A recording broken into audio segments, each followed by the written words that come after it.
Hi friends, good evening. చాలా రోజుల తర్వాత మన ఛానల్లో ఒక వీడియో పోస్ట్ చేయాలనుకున్నాను. అది ఏంటంటే, ఇప్పుడు మన పక్క దేశమైన అమెరికా, ఇరాన్, ఇజ్రాయెల్ దేశంలో యుద్ధం జరగడం వల్ల ముఖ్యంగా మన భారతదేశంలో కొరత ఏర్పడింది. ఆ కొరత కోసం నేను మాట్లాడాలనుకుంటున్నాను. ఇప్పుడు ముఖ్యంగా ఎల్పి గ్యాస్ కొరత ఏర్పడింది, తర్వాత పెట్రోల్ కొరత ఏర్పడింది.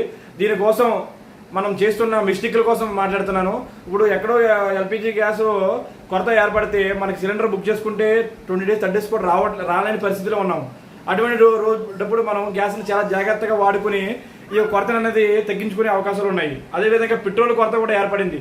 పెట్రోల్ కొరత ఏర్పడింది అని చెప్పి ఎక్కడ పెట్రోల్ బంకులో పెట్రోల్ దొరకట్లేదని ప్రతి ఒక్కరు ఒక ఫుల్ ట్యాంక్ చేసుకుని గంట 2 గంటలు 3 గంటలు లైన్ నిలబడి కూడా ఫుల్ ట్యాంక్ చేసుకుని ఇష్ట అవసరం లేని దానికి కూడా బైక్ మీద కారు మీద తిరిగి పెట్రోల్ ఖర్చు పెట్టే అవకాశం ఉంది. దీనివల్ల మనకి పెట్రోల్ బంకు యజమానిని మనం కాపాడుతున్నాం, కానీ ఈ కొరతని మనం ఉండలేదు. చిన్న షాప్కి వెళ్ళాలంటే బైక్ మీద వెళ్ళవలసి వస్తున్నారు.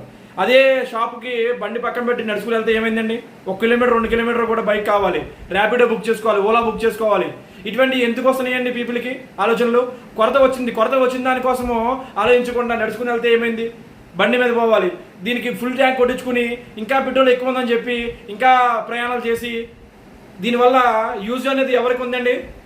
దీనివల్ల ఒక యజమాని యూజ్ ఉంది. అదేవిధంగా గ్యాస్ దొరకట్లేదని చెప్పి ఒక 3,000 రూపాయలకి 2,000 రూపాయలకి బ్లాక్లో గ్యాస్ పైన కొనుక్కుని ఇష్టమేవిగా గ్యాస్లు ఖర్చు పెట్టి మనకు కావాల్సిన వంటలు కాకుండా అవసరం లేని వంటలు కూడా ఖర్చు పెట్టి ఎవరికో కావాల్సిన వారికి గ్యాస్ లేకుండా పోతుంది. దీనివల్ల సామాన్యులకి ఈరోజు వంట వండుకొని ఎన్నో పరికరాలు వచ్చినాయి. ఒక బొగ్గులు పొయ్య ఉన్నాయి, మీకు బొగ్గులు పొయ్య పెట్టుకుని కూడా గ్యాస్ మనం వంట వండుకోవచ్చు.